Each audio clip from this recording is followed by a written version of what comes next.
je sais, ça fait très bizarre de parler derrière une caméra parce que je m'étais toujours promis que j'allais jamais faire de chaîne YouTube. Coucou tout le monde, j'espère que vous allez bien. Alors je sais, ça fait très bizarre de parler derrière une caméra parce que je m'étais toujours promis que j'allais jamais faire de chaîne YouTube et pourtant j'en suis là. Cette vidéo c'est une vidéo qui introductive un peu, qui va parler un peu de ce que je vais faire sur cette chaîne. C'est quelque chose auquel j'y pense depuis très longtemps. Alors pour ceux et celles qui me connaissent pas, je m'appelle Jessica Descades, je suis d'origine haïtienne, je suis antillaise, je suis née dans les îles, donc du coup sur une île qui s'appelle Saint-Martin. Pour ceux ou celles qui connaissent pas, c'est vraiment dans l'arc-en-ciel, l'arc caribéen. La plupart des personnes qui me connaissent, je pense, viennent de Guadeloupe, enfin en tout cas généralement des Antilles parce que j'y ai vécu là-bas. Actuellement, je suis étudiante et je réside en France. J'étudie vraiment tout ce qui est la mode, en tout cas j'espère vraiment pouvoir travailler dans ce milieu-là. Et parallèlement, je fais un BTS en alternance. Donc du coup, bon, actuellement là on est en vacances donc je suis un peu la meuf. Mais voilà, il y a certaines personnes qui me connaissent sûrement des réseaux sociaux. Bon, je suis pas vraiment une big influenceuse. Je suis sur Insta, je fais beaucoup de DA dans tout ce qui est styliste, la direction artistique des projets en tout cas que je fais avec moi-même en tant que modèle. Donc du coup, à ce milieu-là c'est un peu compliqué parce que en termes d'opportunités, je trouve que j'en ai pas énormément. Donc ce que je fais c'est vraiment tout de A à Z. Le stylisme du coup sur moi et en tant que modèle, donc je dois gérer ce qui est devant et derrière la caméra. C'est toute une passion mais c'est super épuisant. Du coup je pensais pouvoir faire cette chaîne là pour pouvoir montrer un peu plus mon quotidien, de comment ça se passe en fait lorsque je suis à fond sur un projet. Je me dis que je peux grave faire des vlogs et vous montrer en fait la réalité des choses parce que je sais qu'il y a plein de gens qui pensent que c'est tellement facile, mais si vous saviez le nombre de sacrifices qu'il y a derrière, je dis vraiment pas ça pour me plaindre mais peut-être juste pour, je pense, pouvoir faire ouvrir les yeux à certaines personnes en fait qui connaissent pas du tout en fait ce monde-là. Question rythme, je vais pas mentir, je vais pas faire la meuf, d'accord? Je sais absolument pas à quel rythme que je vais commencer à partager des vidéos. Actuellement, pour pouvoir faire les montages de mes vidéos, j'ai quelqu'un qui pourra m'aider parce que j'avoue, je suis vraiment une grosse putain de flemmarde. Genre vraiment, je suis une flemmarde et en plus de ça, je sais que c'est super compliqué de faire des montages et honnêtement, j'ai pas envie de me casser la tête sur quelque chose. Enfin, je vais pas dire que c'est quelque chose d'inutile parce que si je veux entreprendre de faire une chaîne YouTube, c'est que ça peut me rapporter peut-être quelque chose quelque part, tu vois. Mais je me dis que pour l'instant, je vais y aller chill, d'accord. Je vais le faire avec peut-être quelqu'un qui va m'aider. Parallèlement, je vais apprendre du coup à faire les montages et tout, mais je suis vraiment pas une bosse dans ça. Et de nature, je suis hyper impatiente. Du coup, je me dis, vaut mieux que je commence peut-être avec un support, quelqu'un qui pourra me soutenir et par la suite voir où ça mène. Si Dieu le veut. Je vais un petit peu expliquer vite fait mon parcours. Du coup, je suis née à Saint-Martin, donc du coup mes parents sont d'origine haïtienne. À Saint-Martin, c'est une petite île française et aussi avec une partie hollandaise. Donc du coup, partie hollandais ils vont parler anglais, partie français donc c'est français. Du coup, là-bas, c'est vraiment français, anglais. Il y a aussi beaucoup de créoles. Il y a aussi des Guadeloupéens qui habitent à Saint-Martin. Il y a des Asiatiques un peu aussi. Comment on dit ? Et il y a aussi beaucoup de personnes qui viennent de Saint-Domingue. Enfin, franchement, c'est vraiment, c'est la Caraïbe, c'est vraiment ce mélange. Il y a aussi des personnes qui viennent de métropole. Bref, c'est juste à plus petite échelle que la Guadeloupe. Donc du coup, j'ai 20 ans. En tout cas, j'ai eu 20 ans il y a pas longtemps. J'ai recommencé une toute nouvelle vie. Entre guillemets, après j'étais jeune hein, mais une toute nouvelle vie sur une autre île. C'était un peu compliqué, je l'avoue, parce que là-bas il n'y a pas forcément beaucoup de noirs, c'est vraiment une île touristique, de personnes très bourgeois. Du coup mon mode de vie a complètement changé en fait, que ce soit à l'école ou autre. Ensuite, du coup, après mes années de collège que j'ai fait du coup à Saint-Barth, je suis retournée à Saint-Martin parce que du coup à Saint-Barth il n'y a pas de, il faut savoir c'est une petite île vraiment petite, il n'y a pas de lycée. Ça peut paraître choquant mais oui, il n'y a pas de lycée sur l'île.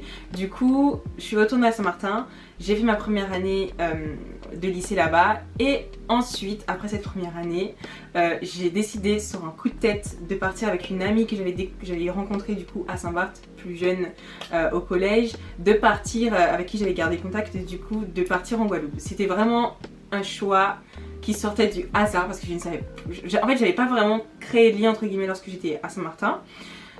même si c'était l'île sur laquelle j'avais grandi, le fait que j'étais partie fin primaire pour Saint-Barth, j'ai rencontré de nouvelles personnes, ma façon de parler en plus elle a changé parce que faut savoir qu'à Saint-Martin les gens sont à peu près bilingues, il y en a beaucoup qui vont parler français, anglais et qui vont pas vraiment très bien maîtriser le français et vice versa. Du coup ça fait que moi je quitte mon île, je vais sur une île où tout le monde parle français et du coup je retourne et je suis vraiment la fille qui parle comme des personnes qui viennent de métropole et qui comprend même pas un mot d'anglais. J'avais trop honte avant vraiment de pas pouvoir parler anglais. Là aujourd'hui ça va un peu mieux, je comprends, mais je suis trop timide pour pouvoir le pratiquer. En tout cas, voilà, j'ai quitté Saint-Martin et sur un coup de tête, je suis partie en Guadeloupe. À partir de là, on va dire que tout a commencé parce que c'est à partir du moment où j'ai quitté Guadeloupe que j'ai pu, on va dire, me développer sur les réseaux sociaux. Notamment dû à des rencontres que j'ai fait au cours de ma vie à ce moment-là. Lorsque je suis partie en fait en Guadeloupe, j'étais du coup en colocation avec cette amie qui m'avait proposé et ma meilleure amie que je connaissais depuis Saint-Barth. Du coup on était à 3 en colocation. À ce moment-là, du coup on était au lycée, on était jeunes, on faisait plein de bêtises, on habitait ensemble, c'était la belle époque entre guillemets. Mais c'est vraiment à ce moment-là que j'ai pu me développer entre guillemets sur les réseaux sociaux et me rendre compte que j'étais vraiment intéressée par tout ce qui était modeling, notamment le mannequinat. Je voulais tellement être mannequin parce que j'adore défiler, c'est quelque chose qui me passionne de ouf. J'adore défiler, j'adore poser, j'adore travailler vraiment mes expressions derrière une caméra. Que je me suis dit bon, bah si personne n'est là pour me proposer, si à chaque fois j'essaie de candidater et ça ne donne rien, c'est pas grave, moi je suis là, je crois en moi et je vais faire ce qu'il faut. Du coup je me suis dit, il n'y a pas de souci, je vais gérer tout ce qui est coiffure, je vais gérer tout ce qui est vêtements, stylisme, univers, fond, bref. Du coup je me suis mis à faire des shoots et au fur et à mesure j'ai commencé à trouver, si en fait, à me trouver moi, ma marque de fabrique, mon truc à moi en fait. Et ça a commencé comme ça, les shoots. Et au fur et à mesure, maintenant c'est ouf de se dire que maintenant il y a des photographes qui aiment ce que je fais. Et je me dis que c'est ouf aussi d'avoir la possibilité de parler avec certains pour pouvoir travailler avec eux. Pour moi tout ça c'est encore nouveau en fait. Je pense que je suis loin de réaliser ce dont je suis capable. Mais je suis aussi là pour ça, pour pouvoir essayer de réussir. Pour pouvoir réussir en fait, il n'y a pas le choix.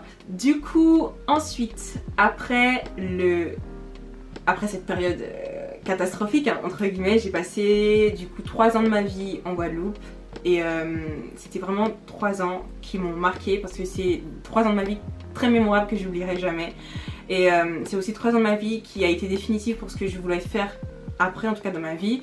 J'ai compris plein de choses sur moi et actuellement du coup c'est pour ça que après du coup ma terminale, j'ai décidé de partir de Guadeloupe, ce qui m'a brisé le cœur, pour pouvoir aller en France et essayer de vivre de ma passion. Très compliqué parce que je suis arrivée dans une période hyper dure, bien sûr la période de Covid. Voilà, je pense que ça a foutu une claque à tout le monde. Mais voilà, c'est les motivations de mes choix. Du coup, depuis on va dire 1 an je suis ici en France, sur Paris, et j'essaie vraiment de me développer niveau mode, de développer niveau contenu de ce que je fais sur les réseaux sociaux. C'est très compliqué parce que je suis là depuis un petit moment quand même et je me bats à 100%, je donne vraiment de tout ce que j'ai, ça reste dur. C'est dur de pouvoir concilier passion et vraie vie, j'ai envie de dire, je sais pas si vous me comprenez, mais de vivre de sa passion et sachant qu'il y a la vie réelle à côté où tu dois payer ton loyer, t'es étudiante, il y a des choses à rendre, tu dois aussi faire des sacrifices pour savoir quand choisir ta passion ou quand choisir les choses réelles. Je dis pas que la passion c'est pas réel, mais quand choisir les situations où c'est toi en fait qui est maître de ta vie, où tu dois faire un effort pour pouvoir faire un travail sur toi, pour pouvoir choisir ce qui est important ou pas sur le moment, c'est dur, c'est vraiment dur. Du coup il faut que ça en vaille le coup, il faut que je me donne à fond. Je sais pas si vous voyez ce que je veux te dire, de me dire que j'étais quelque part aux Antilles où on me comprenait pas forcément, où on me jugeait, où on me critiquait sur mon style, ma façon d'être, et d'arriver à un stade où t'es un peu respecté, où les gens ils te disent waouh, enfin tout ça en fait tu te dis ok, j'ai pas fait tout ça pour rien, maintenant il faut donner les couchers doubles parce qu'il y a 10 000 autres personnes qui veulent la même chose que toi, il y a plein d'autres personnes qui rêvent de la même chose que toi, et quand tu arrives sur Paris où il y a tellement de personnes talentueuses, tu t'es juste effrayée et tu te dis wow, peut-être qu'il faudrait que je retourne aux Antilles, mais non. Du coup tout ça pour dire que malgré le fait que ça a été compliqué de cette évolution là en Guadeloupe, ça m'a quand même permis de m'endurcir déjà vis-à-vis des critiques. Et aujourd'hui, je sais que maintenant certaines personnes ont compris là où je veux aller, et tant mieux. Maintenant, c'est à moi de me prouver aussi à moi-même, c'est à moi de continuer à faire les efforts qu'il faut. Surtout, ce qu'il faut savoir, c'est que j'ai une communauté, entre guillemets, j'aime pas dire communauté parce que c'est pas comme j'étais big influenceuse sur les réseaux sociaux, mais c'est vrai, en fait, les personnes qui me suivent sans forcément critiquer ou rabaisser, du coup c'est majoritairement des Antillais, et je sais que niveau aux Antilles, la mode c'est pas quelque chose de très développé. C'est aussi l'une des principaux choix qui m'a fait bouger, en fait, qui m'a fait bouger pour quitter la Guadeloupe, parce que niveau mode, tout ce qui est vraiment photographe, styliste, c'est pas quelque chose, c'est pas un domaine dans lequel nous en tant qu'Antillais on est développé, et je trouve ça très dommage. Maintenant, moi en tant que fille avec énormément d'ambition, j'ai pas le choix en fait d'aller chercher là où je peux trouver en fait mes chances pour pouvoir montrer de quoi je suis capable et montrer que je suis vraiment quelqu'un de motivé et de super passionné. Du coup, même si ça me brise le cœur de me rendre compte que j'ai pas forcément une énorme base de fans qui me suivent pour vraiment me soutenir, le peu de personnes qui le font déjà, j'en suis tellement reconnaissante, et j'espère du coup que ces personnes croient vraiment en moi et voient vraiment que je suis pas là juste pour faire la meuf sur les réseaux sociaux, juste pour faire la meuf belle. Non, je suis vraiment là parce que je veux vraiment prouver quelque chose déjà à moi-même, en fait, que je peux y arriver, parce que sachant que de base, sans parler des Antilles ou autres, c'est déjà un milieu assez compliqué où pour essayer de se faire un nom, en fait. Du coup, je me dis, mon combat il est 2 fois plus dur. Déjà, j'ai pas tout le soutien que j'aurais aimé avoir, et en plus de ça je suis seule dans ce combat en tant qu'antillaise, donc femme noire surtout, pour pouvoir y arriver. Ensuite c'est bon, en 2021 les choses ont évolué, il y a plein, je sais très bien qu'il y a peut-être qu'il doit y avoir 10 000 filles comme moi noires qui essaient de montrer qu'elles ont ce potentiel et tout, et c'est clair et net, mais je me dis que des fois je suis là à me demander qu'est-ce que j'ai de spécial, qu'est-ce qui fait que... en fait c'est le fait que je sois moi-même, et je veux pouvoir le montrer, je veux pouvoir dégager à plus grande échelle ce dont je suis capable. Honnêtement, depuis que je suis partie, je sais que plusieurs personnes, en tout cas qui me suivent toujours, ont pu remarquer mon évolution, parce que du coup dès que j'ai pu partir, j'ai pu découvrir, et j'ai tout de suite eu l'impression d'avoir été à ma place. Je dis pas que je veux vivre sur Paris et en France toute ma vie, je suis une Island Girl et je le resterai toujours, mais dès que j'ai pu partir, j'ai pu rencontrer des personnes qui comprenaient mon art, si je peux dire ça entre guillemets, qui me comprenaient, qui voyaient ce que je voulais dégager, et ça fait du bien en fait, même si on n'arrête pas de répéter qu'on s'en fout en fait du regard des autres. La reconnaissance dans ce milieu-là, c'est quelque chose de très important, on va pas se mentir, il faut que les gens puissent remarquer ce que tu fais, il faut que les gens puissent comprendre ce que tu fais, il faut que les gens puissent voir en fait que tu as du talent pour avoir du coup l'opportunité ou la chance de pouvoir créer sa place. Quelque chose de très compliqué parce que du coup il y a 10 000 autres personnes qui sont là et qui sont passionnées comme toi et qui veulent la même chose. Mais je dis juste que vraiment aux Antilles c'est compliqué de prouver, parce que eux ils sont pas vraiment sur ça, et je me dis pourquoi pas en même temps être cette fille qui ramène ce petit truc dans la Caraïbe, mais en même temps je me dis que si je peux pas évoluer, grow en même temps en étant, comment expliquer ça, en étant du coup près de personnes qui eux sont déjà dans le milieu, je serai jamais au niveau en fait.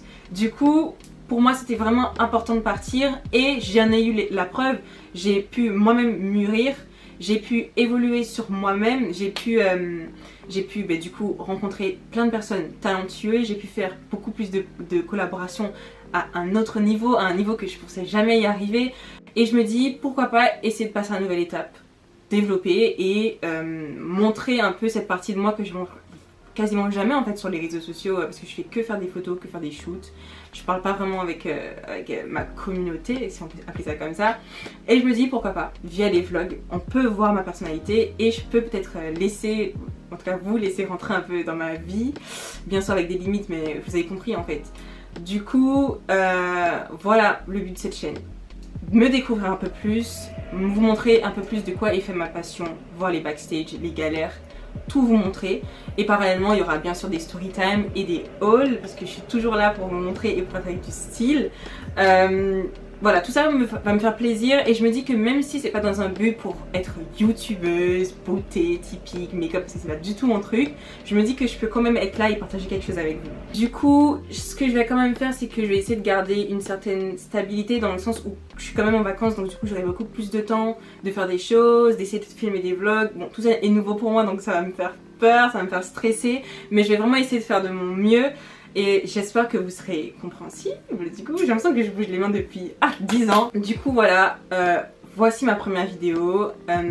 J'espère vraiment que vous avez hâte, tout comme moi, de me suivre du début à la fin. Ce que j'aimerais faire dans un premier temps, c'est vraiment être honnête et authentique et pas essayer de faire comme si j'étais quelqu'un que j'étais pas.